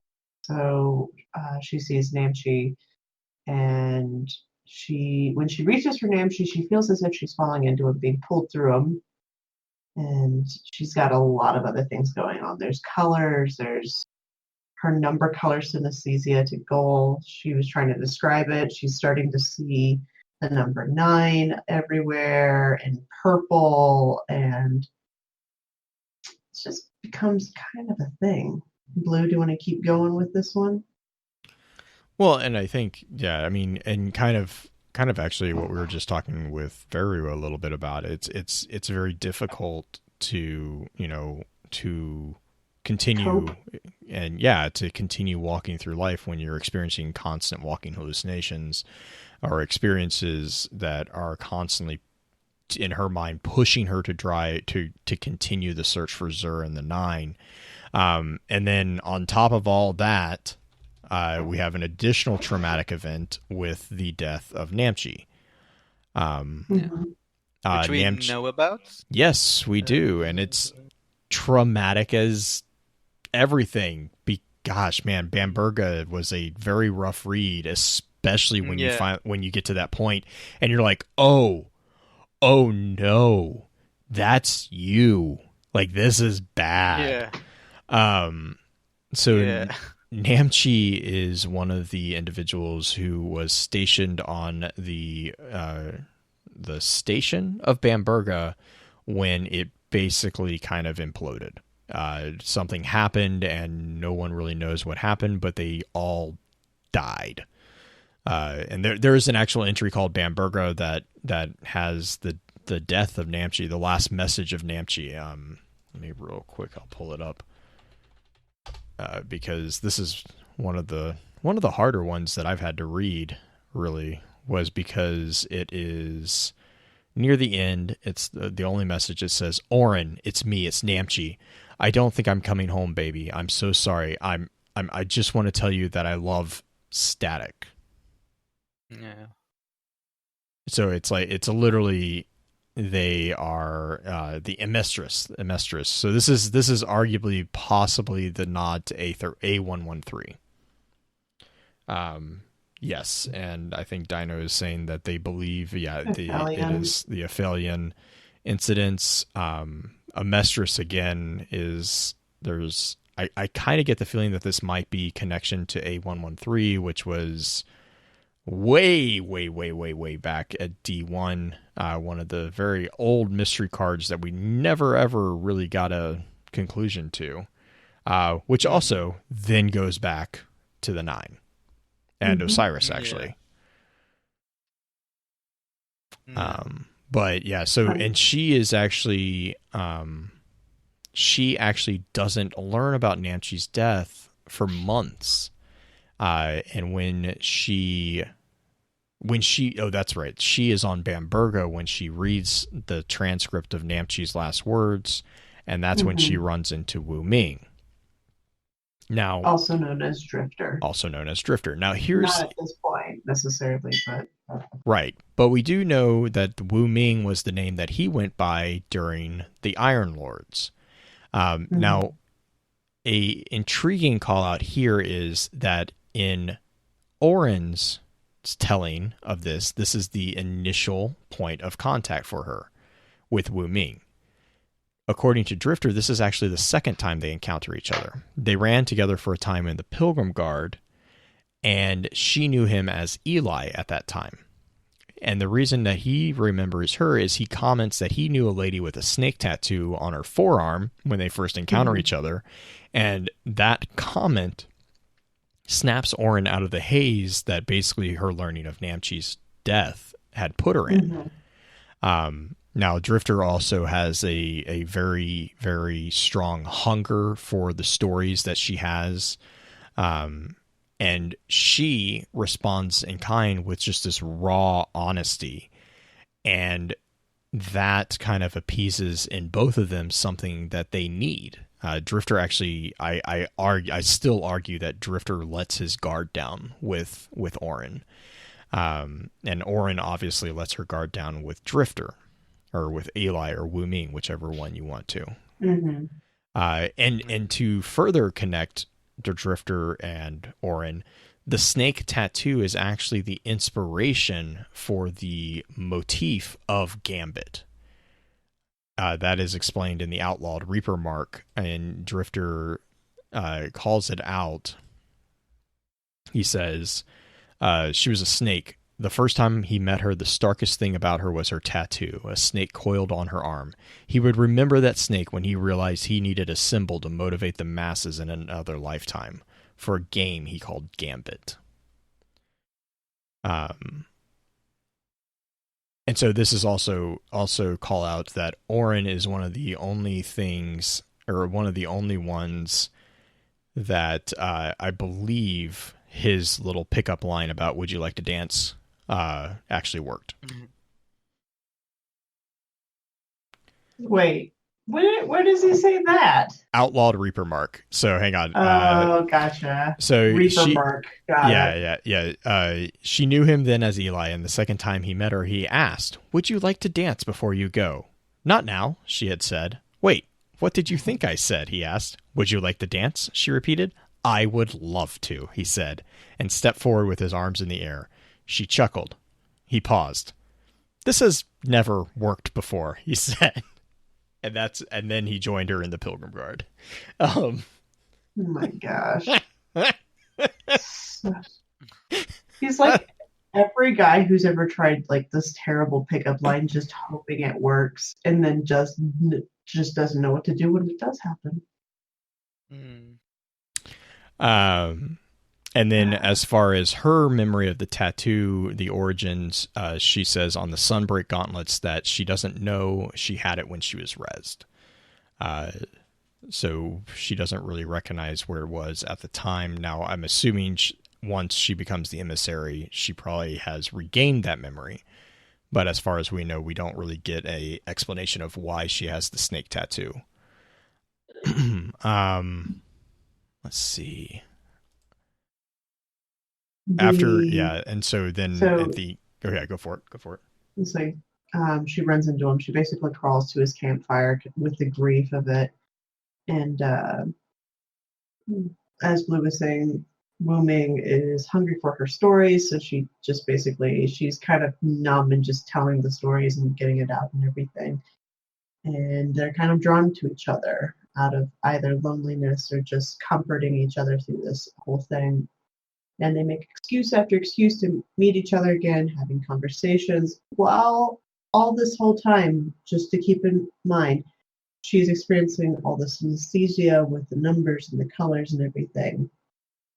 And then there's a cry out about lies, lies, lies. He's not lying. He's man named Eli, a man named Dredge and Hope, a man named the Drifter. He's not vulnerable. He's a paranoid con man, dead, part of murderer, and just a lot of that section in particular, section 41, seems to be very her. I don't know if it's her fighting herself on this whole thing. I don't know. It's hard to tell, like, why she's so upset about this in particular, because we see that argument that she has. She gets really upset about the whole thing with Drifter during the invitation of the Nine. Yeah, and I think part of it, I think, also stems back to, because if you read Sunbreak Mark, you see Goal say, "I tried to tell you, I'm sorry, I'm so sorry." And so, and Sunbreak Mark actually gives a bit of detail from, I believe it's from the Drifter's perspective of their introduction. Actually, no, it's not. It seems it's almost from Oren's perspective, because it says she chews on her lip and a sensation causes her mind to buzz with the same number over and over. 999999999, and it's just like repeated. And this is also where we find the location of where she was resurrected. She says, Goal res me somewhere east of New Woolge, made my way south from there. And this is also where he makes the comment about the tattoo on the snake, and that's where she claps her hand protectively over her upper arm, covering her tattoo. And all at once, the buzzing stops.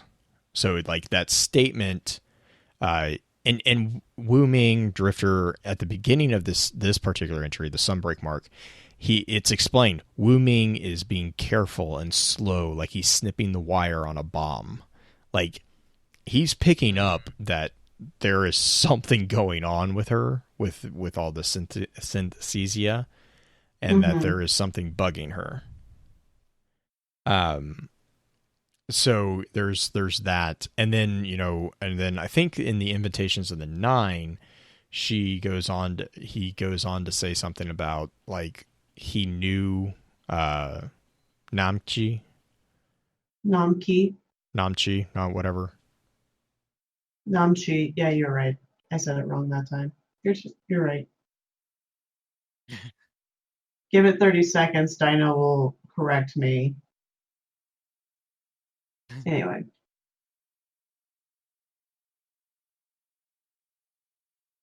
Yeah, sorry, and I'm reading chat because they're talking about this a little while. And then and this is kind of Dino's saying this as well, is like, we're also competing with the fact that Oren probably only knows what most of the public knows about the Shadows of Yore, which is, guardians who worship the most vile guardian to ever live. And so basically Dino's like, it's like learning that your friend whom you're growing close to is equivalent of a neo-Nazi. Like, it's like, whoa,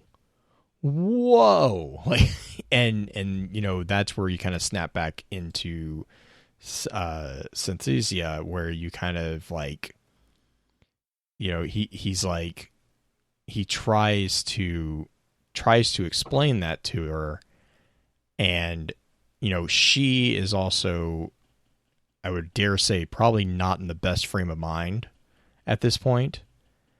And so there's then also, Yeah, go for it. Beyond that, there's kind of the very last section of this section 42. It's almost as if it's the acceptance of the transformation aspect starting. Mm-hmm. I would, yeah, and that's Dino saying that as well. That she's gotten to this point both mentally and I would imagine at least partially physically through the changes in her mind itself, the synesthesia, the amount of the 9, the interaction of the snake tattoo, if it's actually a mental thing or something more beyond that. And then you have the schism. She leaves, and so too does the light. The severance is absolute in its terror. She has not felt such a profound sense of schism. So she's literally through this separated from the light completely, like it's pulled. It can be mended. Orin is not your name. And important factors in that section in particular is that it's really hard to describe because it's done visibly. In a lot of the 9 cards we have formatting that is very particular towards aspects of the 9, I would call it. Yeah. All lowercase or all uppercase or all like first letters capitalized or not. It's lots of different styles of. There's 2 different styles of formatting that happens in this. One, which is the capitalization of everything in the word schism, also with kind of a space in between each of the letters. And then the second one, which is the all lowercase, and then just like the proper text at the very end, which could also be read as one of them as well. So the 9 actually somewhat talking, if the 9 can actually talk, but it's just a way for the writers to distinguish them. Yeah. Which leads us to our last card. Blue. Last card, Scales. Scales, I love this card. So Scales is the culmination of Orin's kind of transformation, which is, I think, I like the synergy that's going on between the names of the cards and what's actually happening with them. I think that's really strongly done here. She is given the name Orn the Lost by the Tetrans when she makes her final departure, and it is noted that she traverses beyond the heliopause, finding the 9 and shedding her sense of self one last time to become the emissary of the 9. And basically, part of that shedding is, it seems to be the removal of Goal. So we had a scene within Mystery and Potential, the second visit, where you see her hovering before the 9 with Goal, and then as she's talking, the ghost falls to the ground. Yeah, that was such a scary.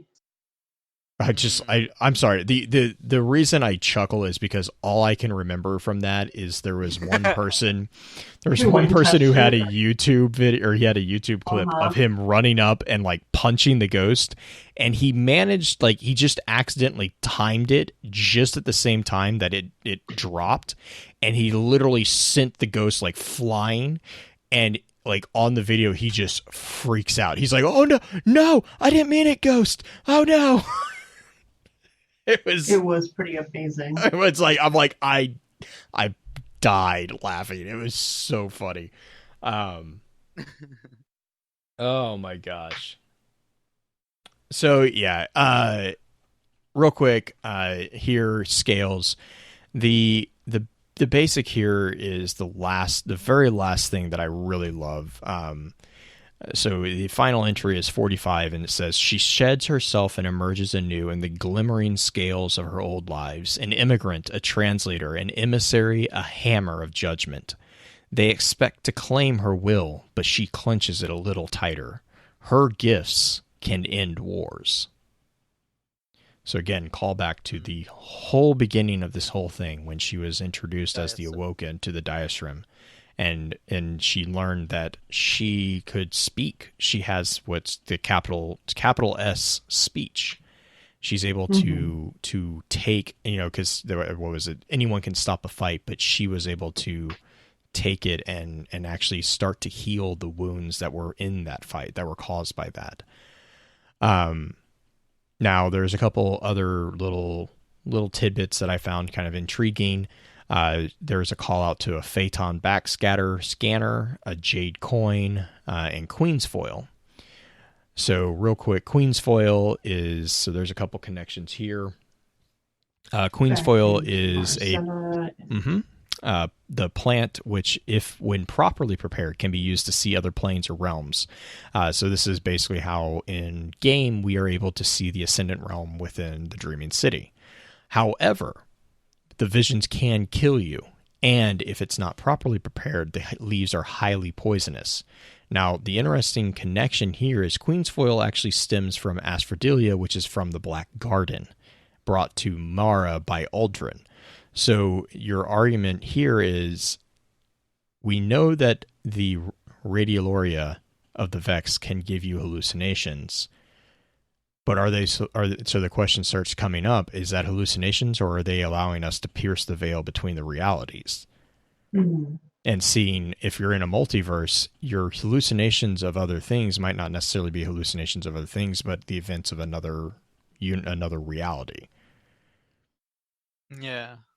So that's kind of a fun little headache for you.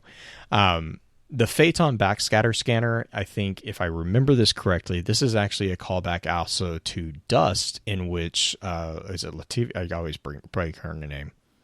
Lavinia. Lavinia is trying to scan the tendrils of the Nine as they go through the Leviathan. I think they use a Phaeton backscatter scanner to do that. Because they're looking for the dark matter, and they're like, and that's when is it Rior? It's like, whoa. Yeah, I think they're a little freaked out with what they see, how much around there, how much the Nine are interested in Callus is what it looks like. Yeah. So, you ready for a little tiny bit of spin foil? Mm-hmm. I think that Orin's actually going to be present to help figure out this whole thing between the darkness and the Traveler. Mm-hmm. I've said it before, but I still view the Awoken as the equivalent of an engram that needs to be decrypted. I think that the Awoken are going to... I think that they are a unique combination of the light and the dark, and Orin as an Awoken is also now blended with the third party, the Nine. It's just it's an interesting combination of all of those. It's interesting how you phrase that, because that's the whole agenda from Mara, like keeping everything secret. Like I feel Mara is a living engram. Mm-hmm. Yeah, I mean, I've gotten that feeling from the Awoken so many times. Queen God. Mm-hmm. Yeah.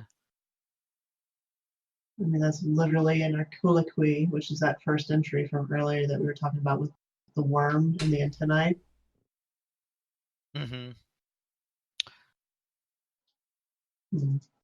Interesting. Lots of mysteries with the Nine, none that are solved. Welcome to the frustrations that we've all dealt with the last 5 years. I don't know if we're going to get any answers anytime soon. John, Seth. Gee. No. Yeah, I mean, I know, Viru, you said you had something you were holding on until the end. Yeah. It's just so I also have a spin for you. It's not like a conspiracy or something, but I do believe that the Nine were trying to approach Orin since the beginning, but just like failed every time. Like not figured out how to contact her, like. Yeah, especially yeah, and the thing with the "I am the end of all things," that on the hammer. Yeah, and a few other things, but I think that was the nine like desperately trying to introduce themselves to her. Also, like figuring out, like learning that she's the perfect one because she can just explain things so well. Which is also frustrating the moment she gets these hallucinations, because how can you explain someone what nine tastes like? Like Right. that is yeah.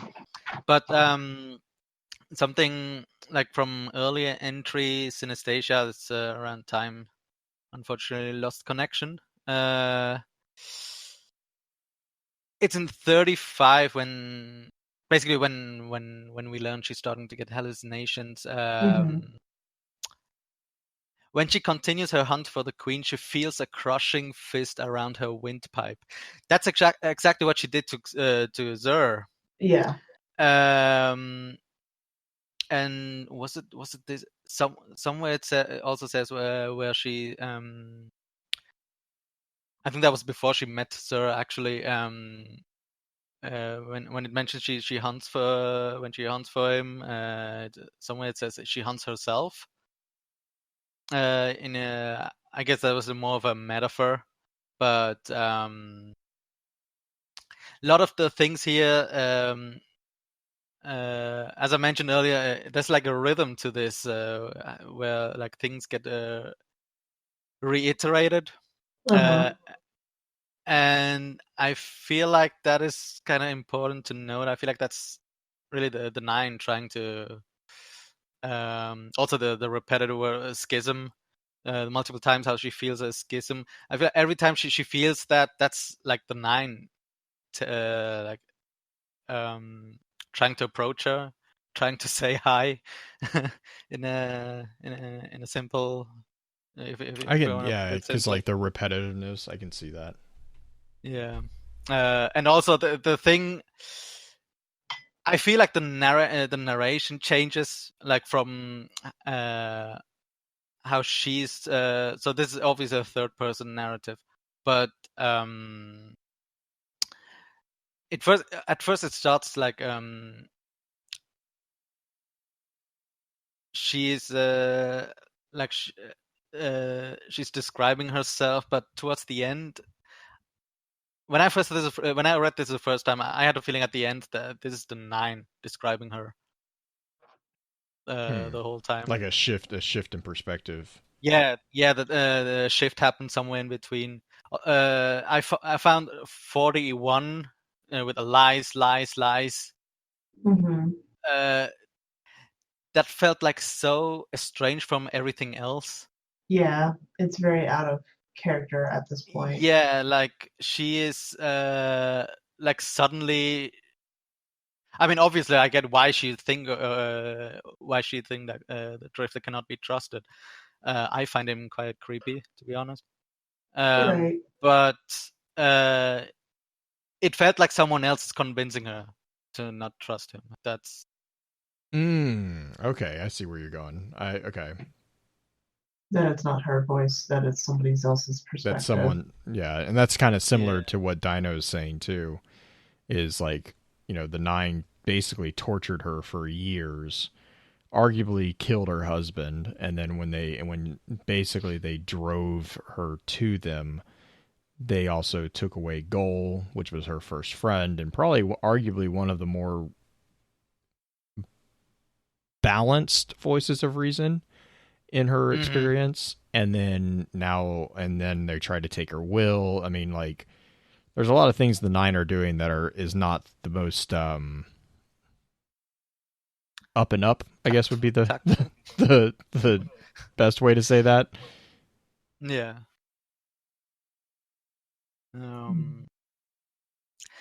So I don't think the nine can do that with everyone. Probably not. It's just like but she might have I feel a like it made special sense affinity. with her. Mm-hmm. Yeah. It's also like this book in general. Like I love this book. I love her as a character. I identify myself with her actually. In a lot of ways. I took a mediation class back in school because I love like being that person to like end fights. It takes a certain amount of skill, that's for sure. Yeah, definitely. And it's also like some of my friends described me as that kind of a person. I used to be quadrilingual. So my first language was Tamil. That's from my parents in Sri Lanka. Then, since I was born in Switzerland, German was my second. And then eventually learned English and French in school. Technically took basics in Latin, but I don't really count that as such. But yeah, and more importantly, like besides the synesthesia stuff, due to my autism, I don't like being surrounded by loved ones for too long. It's there's something about that creeps me out. Eventually, I have to take a break or just have to leave. Sometimes I don't even say why I want to leave. I just do because it just gets overwhelming. And yeah, it's yeah. I love this book. It's I feel like I'm being seen here. That's why it's just awesome. It is really nice to have a character to relate with.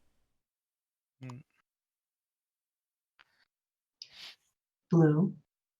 Yes, I have expended my thoughts on this particular.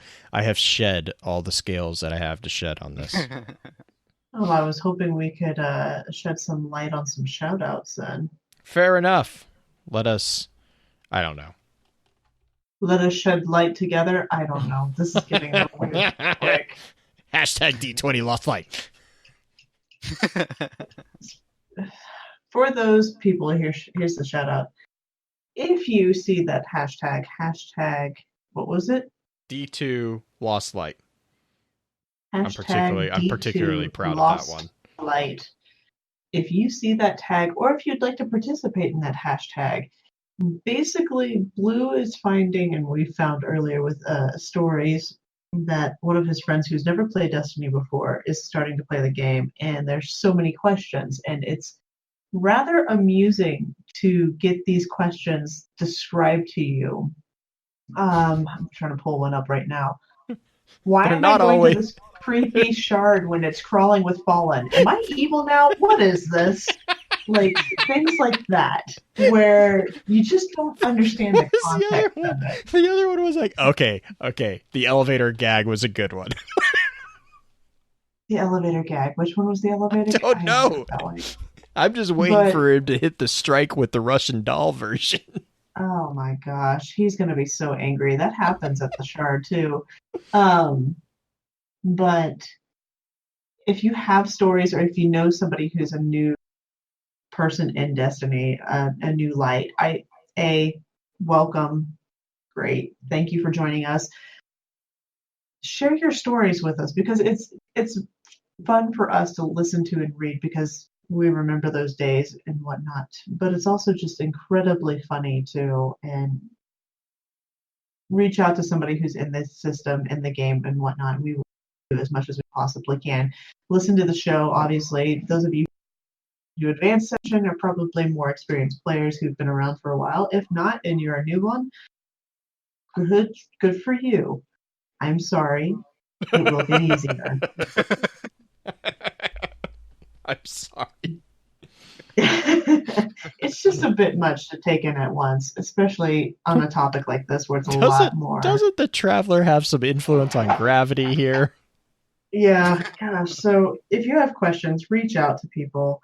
We'd love to help. We'd also love to just read the stories, because it's just really funny questions to think about, because we take it for granted now because we've done this for so long. So hashtag D2 Lost Light. I'm telling Bife. Yes, tell Bife. No, yeah, and actually, speaking of that, big shout out to Bife, because he got PC Gamer. He got couple of articles in PC Gamer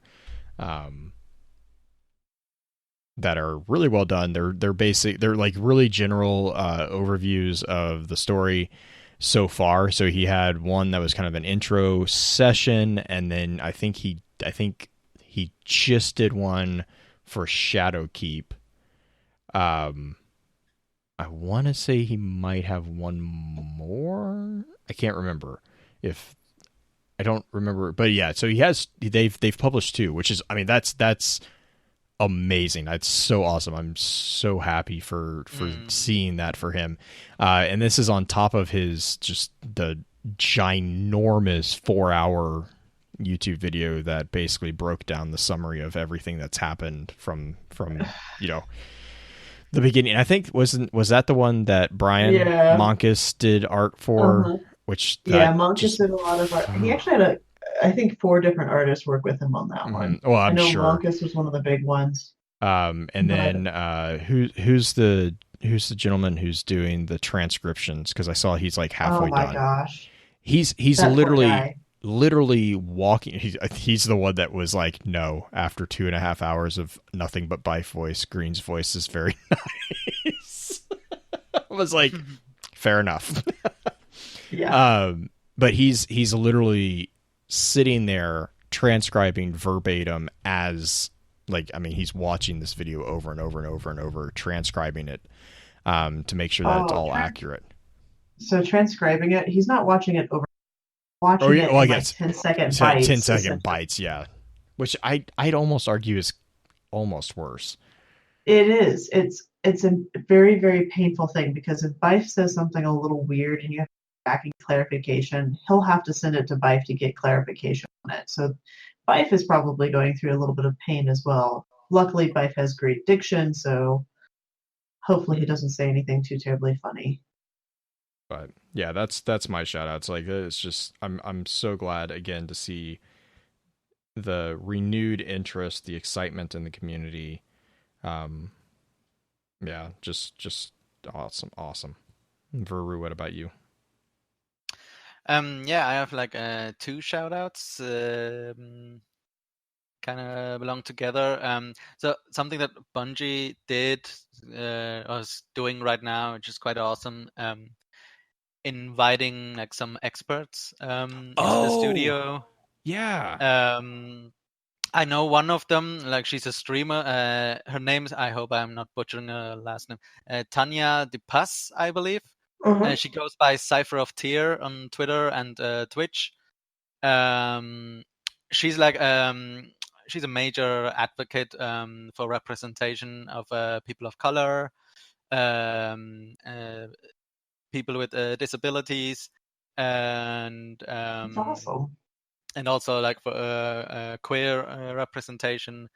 She also has I believe she's also running a little organization called I Need Diverse Games, which also talks about all that stuff. She holds panels every now and then, talking about it, why it's important. It's all like specifically for the video game industry. And yeah, she does like some very interesting, like very good points. It's very insightful. So yeah, she's an awesome person. Check her out. The second shout out is similar fashion. Cherry Ray.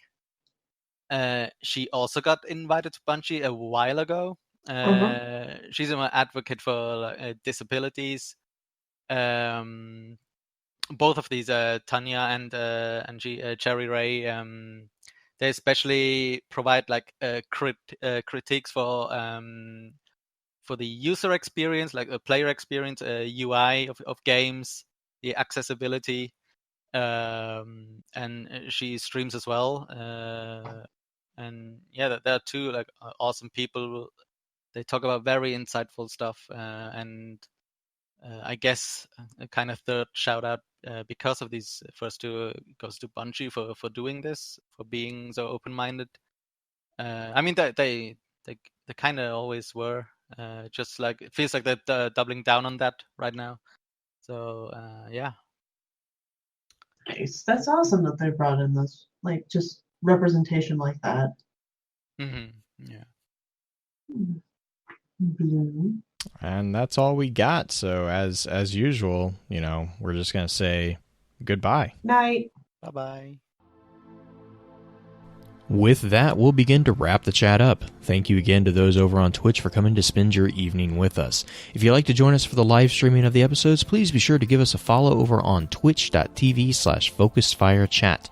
Links to all our episode archives can be found at www.thelorenetwork.com.